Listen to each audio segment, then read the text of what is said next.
नमस्कार दोस्तों, मैं मनीष कुमार भोज आप सभी का अपने YouTube चैनल पहाड़ एजुकेशन में हार्दिक स्वागत करता हूं।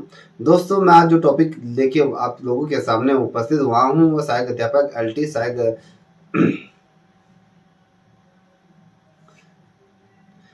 नमस्कार दोस्तों, मैं मनीष कुमार भोज आप सभी का अपने YouTube चैनल पहाड़ एजुकेशन में हार्दिक स्वागत करता हूं।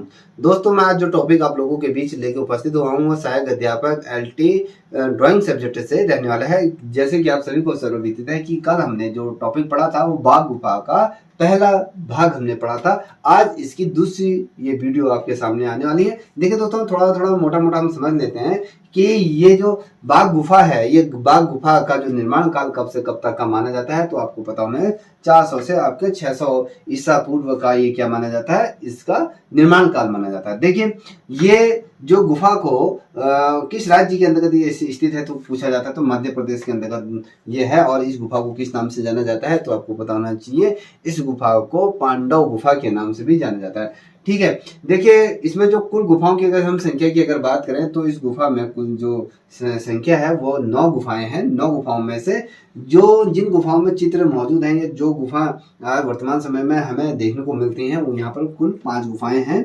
ठीक है, 5 गुफाओं में जैसे 3, 2, 3, 4, 5, 7 ये जो गुफाएं हैं, यहाँ पर इसमें क्या है, चित्र मौजूद है। और जो ये गुफाएं हैं, ये गुफाएं क्या है, आपकी बिहार गुफा है, याद देखिएगा।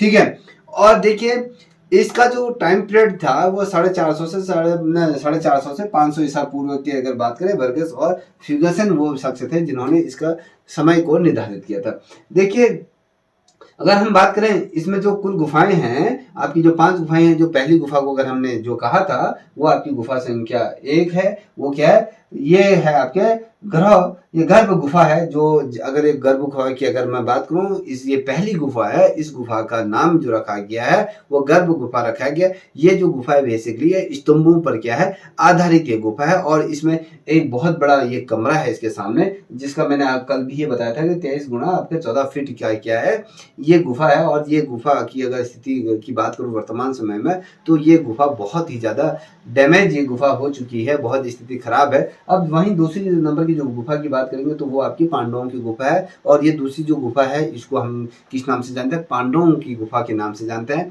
और ये आकार में अगर हम बात करें, ये गुफा क्या है, आकार में बड़ी ये गुफा है, याद देखिएगा। और इस गुफा में, पांडव गुफा में, या सुबोधन करके ये देखो, सुबोधन करके एक महाराज है, सुबोधु कर्ण के एक महाराज है। इनका यहाँ पर क्या मिला है, यहाँ ताम्र पत्र एक यहाँ पर इनका मिला है। और इसका जो महत्व है ऐतिहासिक दृष्टिकोण से बहुत ही ज्यादा इसका क्या है, महत्व है, याद रखिएगा, ये जो मैंने बताया।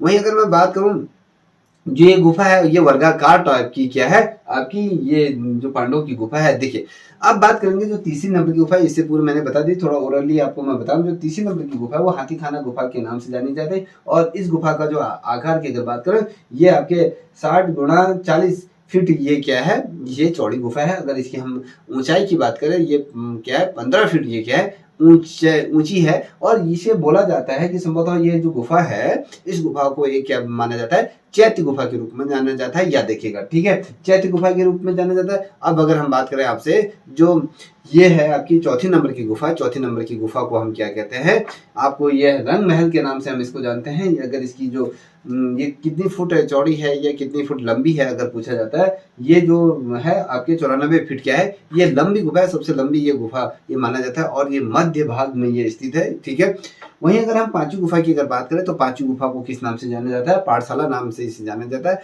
और जो पाठशाला नाम की जो गुफा है, इसकी दीवार पर भी क्या है, जो ये छत है, छत में भी यहाँ पर बहुत ढेर सारे चित्र मिले हैं। और जो ये चित्र मिले हैं किस विधि पर ये, किस तकनीक पर ये बने हैं, क्वेश्चन बनता है, तो आपको पता होना चाहिए ये टेम्परा तकनीक पर ये बनाया गया है। और टेम्परा तकनीक का सबसे अच्छा उदाहरण अगर कोई है तो आपका ये पाठशाला नामक जो गुफा है, 5वीं नंबर की जो गुफा, यहाँ पर आपको देखने को मिले। वहीं अगर हम कहें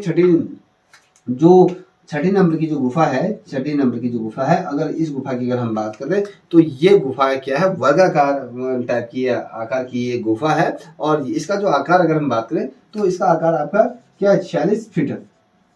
ये 46 फीट की ये क्या है आपकी ये गुफा है, याद रखिएगा, बहुत ही ज्यादा महत्वपूर्ण है। अगर आप बात करें, देखिए ये जो इतना तो हमने बता दिया। आज जो हमारा जो टॉपिक रहने वाला है बेसिकली अगर हम देखें तो ये जो रंग महल है ना, यहाँ पर ये आप देख लो 4वीं नंबर की जो गुफा है, हम इस पर डिस्कस करेंगे क्योंकि यहाँ से सारा रूप में क्वेश्चन बनते हैं।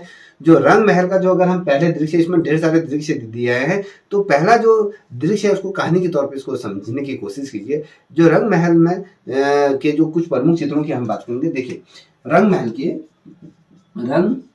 महल के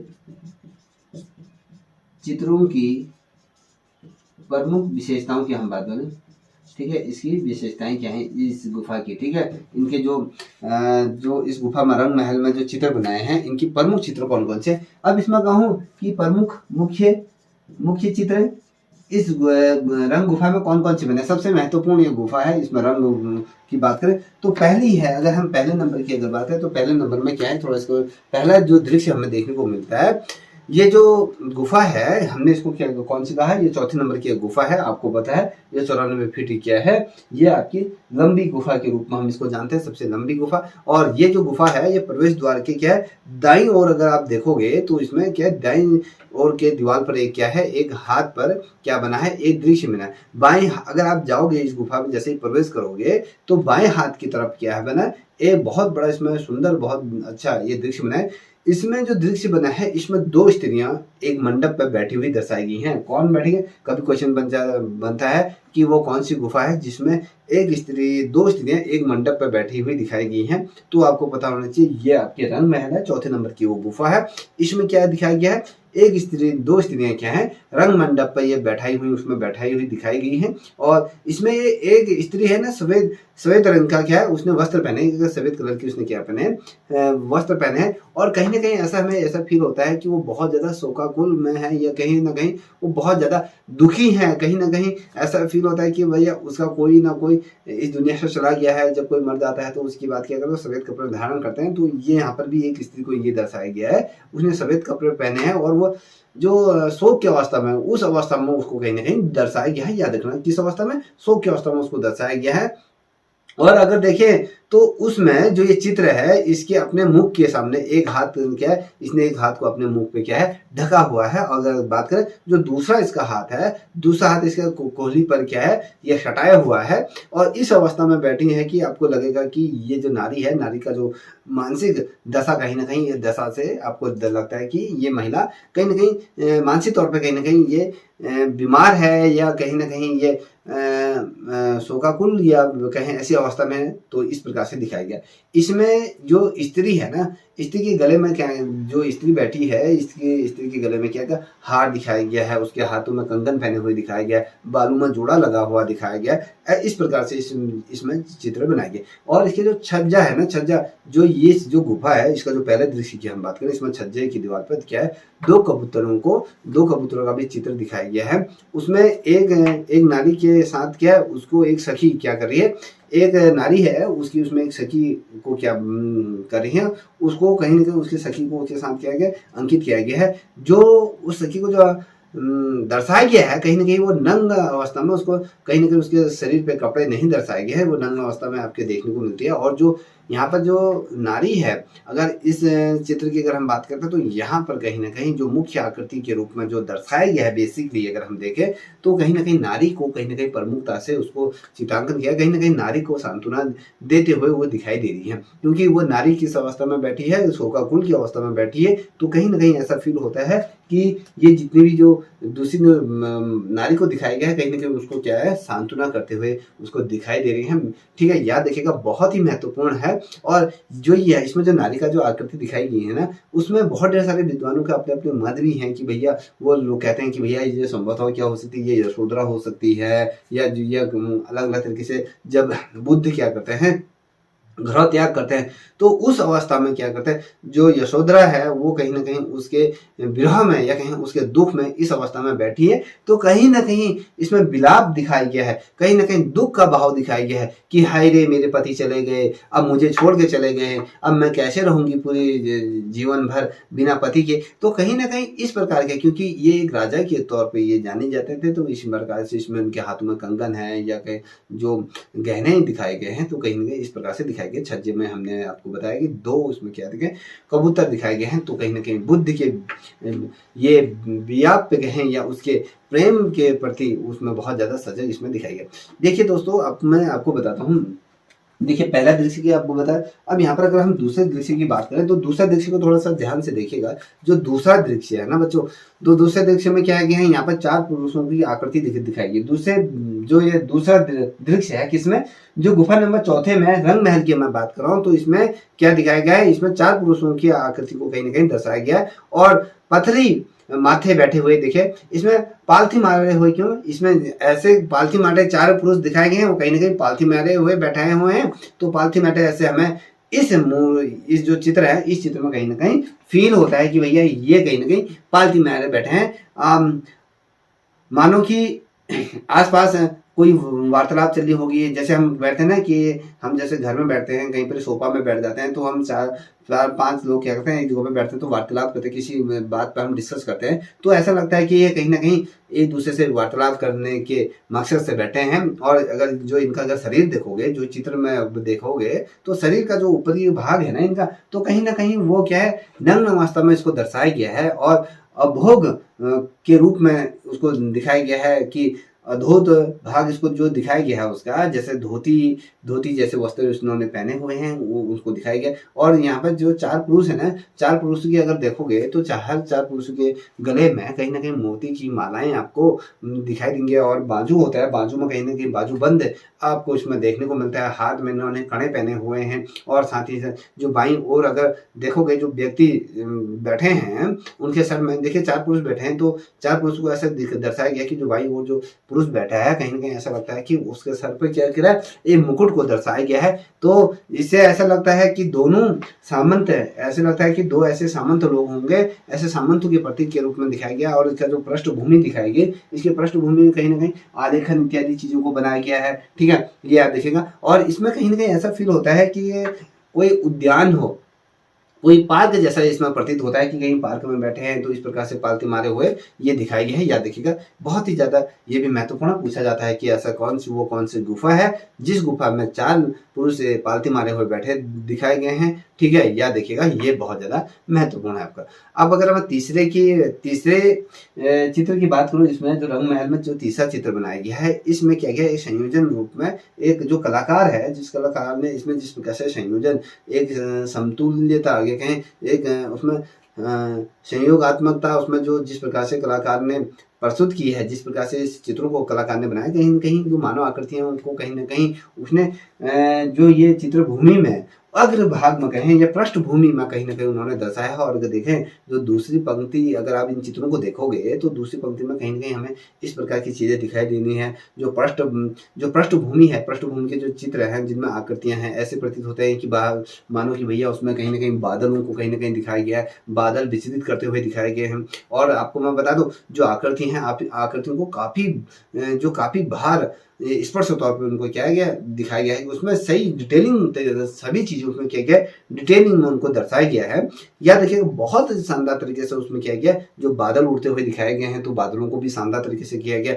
और इसमें ऐसी कुछ आकृतियां आपको भ्रमित कर सकती हैं कि सर के ऊपर से कुछ चीजें, मुकुट पहना हुआ दिखाया गया है, या कहें इसमें जो चीजें दिखाई गई हैं बेसिकली बौद्धों से संबंधित है, बुद्ध से संबंधित है। कहीं ना कहीं बुद्ध के जो भिक्षु के प्रतीक के रूप में हमें दिखाया गया है। ठीक है, कभी क्वेश्चन बनता है कि ऐसा कौन सा वो गुफा है, संख्या कौन सी गुफा संख्या है जिसमें बुद्ध को भिक्षु के रूप में कहीं ना कहीं चित्रित किया गया है, तो वो भाग इसमें कहीं ना कहीं दर्शाया गया है। ठीक है, और इसी चित्र में गायक हो गए, गायिकाएं होंगी, वो गले में मोतियां पहनी हुई माला है, या मृदंग बजाते हुए, या बटनों में चोली जैसे चीजें होती है ना, कानों में कनफुल लगाए हुए हैं। और जो गायक हैं, गायकों के बालों में कहीं ना कहीं जोड़ा लगा है। इस प्रकार से आकृति में इनको क्या बनाया इस गुफा में बनाया गया है कि इसमें आपकी जो ये चौथी नंबर की जो गुफा है इसमें इस प्रकार की चीजें दर्शाई गई। ठीक है, जब इसी चौथी गुफा में अगर हम चौथे चित्र की बात करते हैं तो चौथे चित्र में अगर आप देखोगे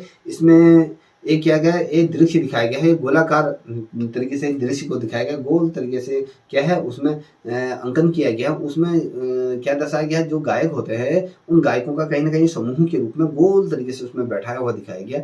उसमें एक स्त्री है, स्त्री के मध्य में एक मध्य भाग में क्या है, स्त्री को इसमें खड़ा किया गया है और जितनी भी अन्य स्त्रियां हैं उसके चारों ओर एक घेरा बना के, बीच में एक स्त्री खड़ी है तो ऐसा लगता है कि चारों ओर उसमें एक घेरा बना रखा है, तो बीचों बीच में क्या है उसके मध्य भाग में क्या है एक स्त्री को खड़ा हुआ, उसको या कहें खड़ा हुआ दिखाया गया और सारी स्त्रियों ने क्या किया चारों तरफ से उसको घेर के रखा है। ठीक है, याद रखिएगा। और जो मध्य भाग में जो खड़ी स्त्री है ना, उसने अपने शरीर की अगर बात करूं, जो उसके अंग है उसके अंगों को अलंकरण तौर पर बहुत शानदार तरीके से उसको सजाया गया है। उसमें अलंकृत तौर पर उनको चीजें दर्शाई गई हैं, चाहे वो जो चारों ओर जो खड़ी जो स्त्रियां हैं उनके हाथों में जिस प्रकार से वाद्य यंत्र पकड़े हुए हैं, जैसे मंजीरा हो गया, डोल हो गया, नगाड़े हो गए, मृदंग हो गया, कहीं ना कहीं उनको बहुत ही शानदार तरीके से जो कलाकार रहा होगा उस कलाकार ने बहुत शानदार तरीके से बारीकी की वर्क उसमें किया गया। कहीं ना कहीं जो ये चित्र अगर आप देखोगे इस चित्र में कहीं ना कहीं विस्मयता देखने को मिलती है। और आगे देखें जितने भी ये महिलाएं इसमें दिखाई गई हैं सभी की अगर मुद्राएं देखेंगे ना, उन मुद्राओं में कहीं ना कहीं अबोधपूर्ण गति हमें देखने को, ओजपूर्ण कहीं ना कहीं हमें गति इसमें देखने को मिलती है। और अगर हम ये चित्र पृष्ठ को अगर देखोगे, चित्र जो बना है उसमें संयोजन को दीर्घ काल के तौर पे दीर्घ रूप में कहीं ना कहीं दर्शाया गया है और हमें यह लगता है कि इसके अंदर कहीं ना कहीं चीजों को बना के या उसके दोनों ओर क्या है एक अर्धवृत्त बनाया गया है। देखिए मान लीजिए इस प्रकार से देखो, ये एक गोल घेरा बनाया है, यहाँ पर एक महिला खड़ी करी है, तो चारों तरफ जो महिलाएं खड़ी हैं उनके हाथों में क्या करते हैं मंजीरा दे के हैं, उनमें चाहे उनके कानों में कुंडल पहना के रखे हैं, सब मृदंग भाण ये अलग अलग तरीके से उसमें दर्शाया गया है। और याद रखिएगा इसमें दो अंतराल वृत्त भी बनाए, देखिए एक बाहर का वृत्त है, एक अंदर का वृत्त भी इसमें बनाया हुआ है। तो कहीं ना कहीं ऐसा लगता है कि दोनों संगीतमय होके संगीत की मंडली एक सजी हुई है, ऐसा प्रतीत हमें चौथी नंबर की गुफा में ऐसा फीलिंग आती है। याद रखिएगा। ठीक है, अब याद अगर मैं आपके जानकारी में दूं, इसमें जो चौथे नंबर की गुफा है, हमने चौथे नंबर के बारे में,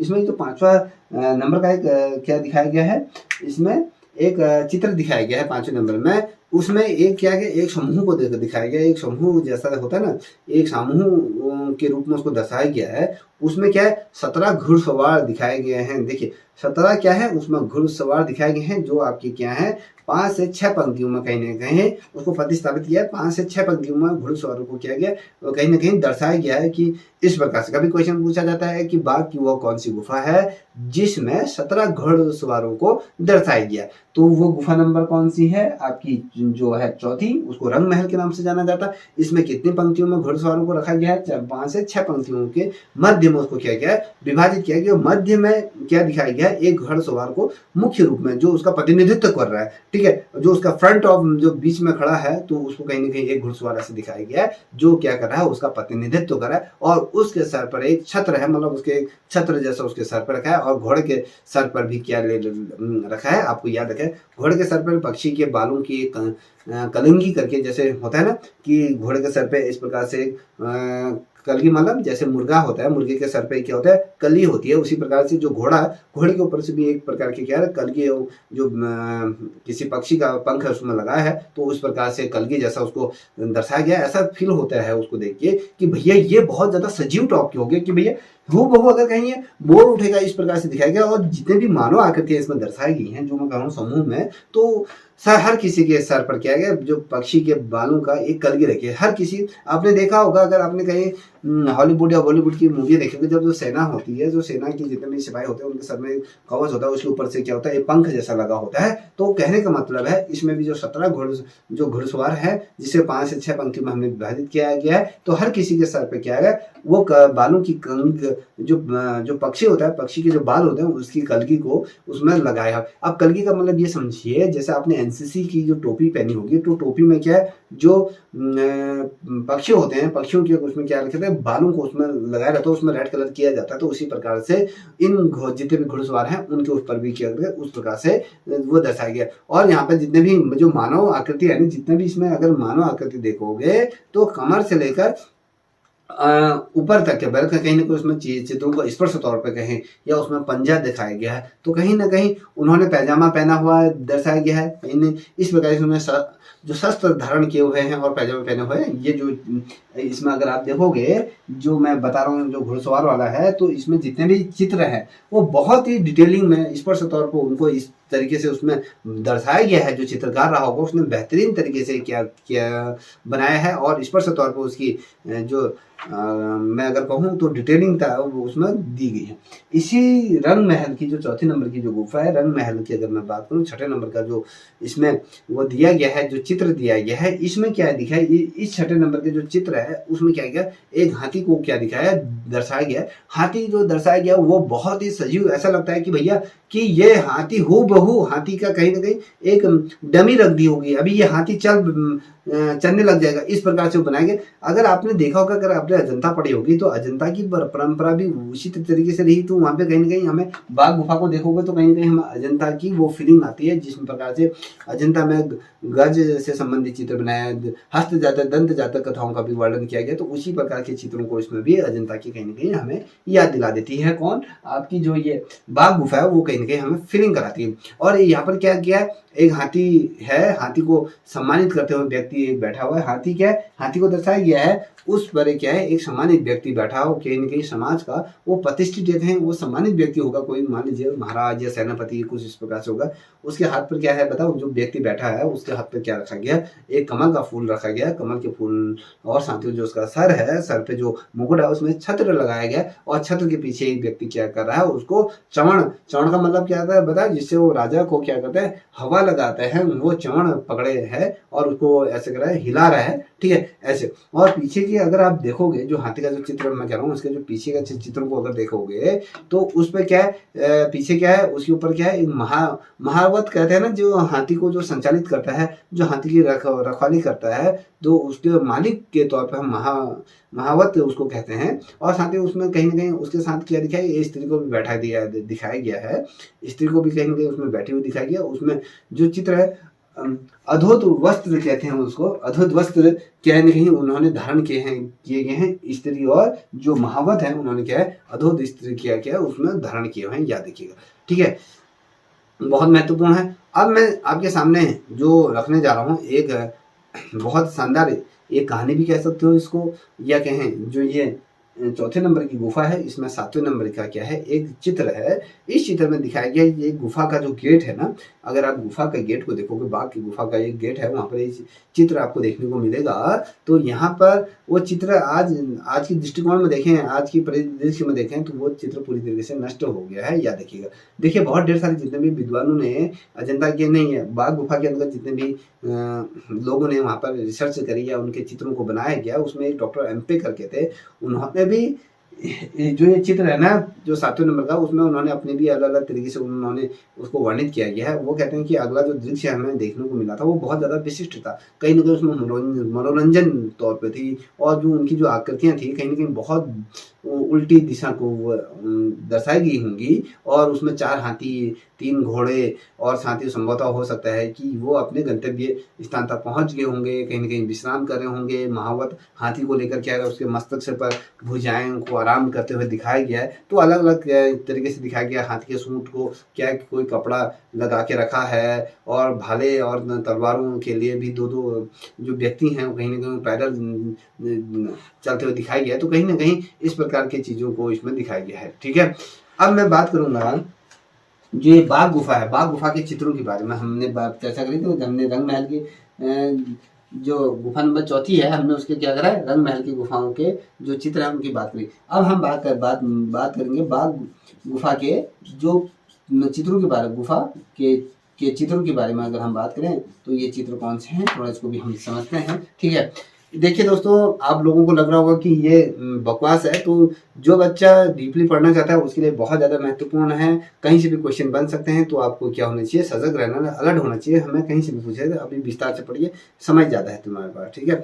देखिए दोस्तों, अगर हम बाघ के चित्रों के विषयों की अगर हम बात करें, तो बाघ की गुफा का जिसमें रचना हुई थी, तो उस समय के जो चित्रकार रहे होंगे, जो विशेषकर जो कौन से टाइप के कलाकार होंगे, जो उस टाइम पर जो चित्रों को उसमें जान फूंक देते होंगे या जीवन से परिपूर्ण वो कर देते थे, कहीं ना कहीं जीवन से वो प्रभावित वो करते थे और जो विशिष्ट तौर पे क्या करते थे, उनका अध्ययन करके जीवन के जितने भी विविध जो रूप हैं, कहीं ना कहीं उनको चित्रों को कहीं ना कहीं चित्रांकन करने में कहीं ना कहीं वो क्या थे, दक्ष थे। इस प्रकार के चित्र उसमें बने हैं। आपको बता दूं एक और अगर मैं कहूँ, इस गुफा में जो नृतक होते हैं, जो कहते हैं जो डांस करने वाले जो ग्रुप होता है, उनका भी दल दिखाया गया है। दूसरी तरफ क्या है, जो विवाह कुल की नायिका को दर्शाया गया है, कहीं पर हाथों का जुलूस को दिखाया गया है, कहीं पर धार्मिक चित्रों को दिखाया गया है, कहीं पर सूक्ष्मता को दिखाया गया है, कहीं पर मार्शल और अगर मैं बात करूँ अजंता से संबंधित शैली की भी बहुत अधिक मात्रा में इसमें क्या है कि कुछ ना कुछ ऐसी चीजें दिखाई गई हैं। याद देखिएगा किसमें, आपके जो बाघ गुफा है उसमें दिखे। अब देखिए मैं बाघ गुफा के कुछ तथ्यों पर बात करूंगा कि बाघ गुफा के चित्रों की विशेषताओं के बारे में बात करूंगा। बाघ गुफा के चित्रों की विशेषताएं देखिए, विशेषताएं किस प्रकार से विशेषताएं थी उसको समझने की कोशिश कीजिएगा। जब मैं बात करता हूं कि बाघ गुफा में किस प्रकार के चित्र बनाए गए थे, देखिए उसमें अगर हम देखते हैं तो वहां पर आपके नारी का चित्रांकन किया गया है, प्रकृति का चित्रांकन किया गया है। ठीक है, देखिए नारी का चित्रण, देखिए प्रकृति का चित्रण और व्यक्ति चित्रण, ठीक है, इस प्रकार से क्या बनाए गए हैं, चित्रों को बनाया गया। कहीं ना कहीं श्रृंगार से संबंधित, पशु पक्षियों से संबंधित चित्र बनाए गए हैं। और तो और अगर देखें, थोड़ा सा हमको ज़्यादा डिटेल में नहीं जाऊंगा, अगर मैं कहूँ बाघ के अंदर का जो चित्र की जो विशेषताएं थी, जिसमें नारी की चित्र की बात करूँ, जितने भी जैसे अजंता की जो भित्ति चित्र में जिस प्रकार से नारियों को बहुत सुंदर तरीके से सजाया गया था ना, दर्शाया गया था, हमें लगता है कि भैया हाँ इसमें नारी को भी कहीं ना कहीं अग्रणी भूमिका में रखा गया था। उसी प्रकार से नारी की जो आकृति है उसमें जो आभूषण दर्शाए गए हैं, उनके केस बधे हुए हैं, तो कहीं ना कहीं जुड़ा बधा हुआ है, तो कहीं ना कहीं केस विन्यास हमें इसमें देखने को मिलता है, तो कहीं ना कहीं वो शैली हमें देखने को मिलती है। जब इसमें मैं कहता हूँ कि प्रकृति से संबंधित, तो इसमें कहीं नहीं बताया पुष्प हो गया, उसके माध्यम हो गए, पुष्पों के किस प्रकार रमणीय पुष्प दर्शाया गया। संसार में बाघ के जितने भी जो गुफाएं चित्र हैं वो कहीं ना कहीं अजंता से मेल खाते हुए देखने को मिले। आज अगर हम देखें इस गुफा में कहीं ना कहीं जो बहुत से चित्र है नष्ट हो चुके हैं, और ये कहीं ना कहीं एक उद्यान के रूप में हम इसको आज विकसित किया है। तो ये चीजें हैं। अगर हम बात करें जो कुछ चित्र जैसे पशु पक्षियों के चित्र गए हैं, तो बाघ गुफा में बेसिकली जो पशु पक्षियों के चित्रों को भी अंकित किया गया, भित्ति चित्रों को परंपरा दर्शाई गई है। साथ ही बुद्ध के संबंध में इसमें कलाओं को दिखाया गया, विशिष्ट स्थान दिखाए गए हैं। कहीं पर कबूतर हो गया, हंस हो गया, हाथी हो गया, मैना हो गया, बैल हो गया, ये बहुत ऐसे प्रतीकात्मक रूप में कहीं ना कहीं चित्रों को दिखाया गया। हमने अभी आपसे कहा ना कि जो राजा है, जो वहाँ पर जो उनके मंत्री गण हैं, कहीं ना कहीं उनके जो वस्त्र है वो आभूषण की बात करो, बाघ गुफा में अगर बेसिकली देखोगे जितनी भी मानव आकृतियां बनी है उनमें कहीं ना कहीं जो वस्त्र देखने को मिलते हैं, उनमें आभूषण देखने को मिलते हैं, और उन पे कहीं ना कहीं उनके जो छत है उनमें छत्रावली देखने को मिलती है। तो ये तमाम चीजें कहीं ना कहीं अजंता की कला को कहीं ना कहीं ऐसा लगता है कि भैया अजंता की जो कलाएं हैं उनको छाप के आपके कहा रख दिए हैं कि बाघ गुफा में कहीं ना कहीं रख दिया गया। इस प्रकार से चीजों को दर्शाया गया। देखिए जो ये हैं क्या बोलते हैं, जो बाघ गुफा है, बाघ गुफा को अगर बेसिकली देखोगे तो उसमें जुलूस के दृश्यों को भी दिखाया गया है, तकनीकी चीजों को भी दिखाया गया। अब देखिए अगर बाघ में अगर मैं कहूँ कि तकनीकी चीजों में क्या है तकनीक, तो वहाँ पर जो टेम्परा तकनीक से चीजों को बनाया गया है। अगर मैं जुलूस के दृश्य को, यहाँ पर अगर जो राजसी है, जो राजा है, राजा के जो दृश्यों को दर्शाया गया है, हाथियों को, घोड़ों को दिखाया गया है। कहीं ना कहीं बाघ में ये बहुत ढेर सारी चीजों को इस प्रकार से दर्शाया गया है कि जिसमें राजसी योग कहें या राजसी सुख की कहीं की अनुभूति होती है। तो ये जो तमाम चीजें थी, ये आपका जो कंप्लीट जो हो गया है, ये बाघ गुफा आपकी यहाँ कंप्लीट हो गई है। बाघ गुफा से अगर कोई भी क्वेश्चन बनता है तो निश्चित रूप में आप उन क्वेश्चनों को करने में सक्षम हैं, और अगर बनता आते भी हैं तो उन क्वेश्चनों को शानदार तरीके से आप करोगे, निश्चित रूप में आप लोगों का क्या होगा, अल्टीमेट सिलेक्शन निश्चित रूप में होगा। अगर आप डीपली अगर चीज़ों को पढ़ के चलते हो तो दोस्तों, इसके बाद जो हम जो टॉपिक लेके आएंगे तो वो आपके क्या है, जैन शैली और पाल शैली पे हम डिस्कस करेंगे। ठीक है, फिर संतवासला की गुफाएं हैं, तो अलग अलग चीज़ों को हम लेके उपस्थित होंगे। अगर आपको ये वीडियो अच्छी लगी हो तो प्लीज़ आपसे रिक्वेस्ट है कि इस चैनल को भी लाइक शेयर सब्सक्राइब अवश्य करें, साथ ही अपने दोस्तों को साझा करें। तब तक के लिए इतना ही। जय हिंद, जय भारत, जय उत्तराखंड।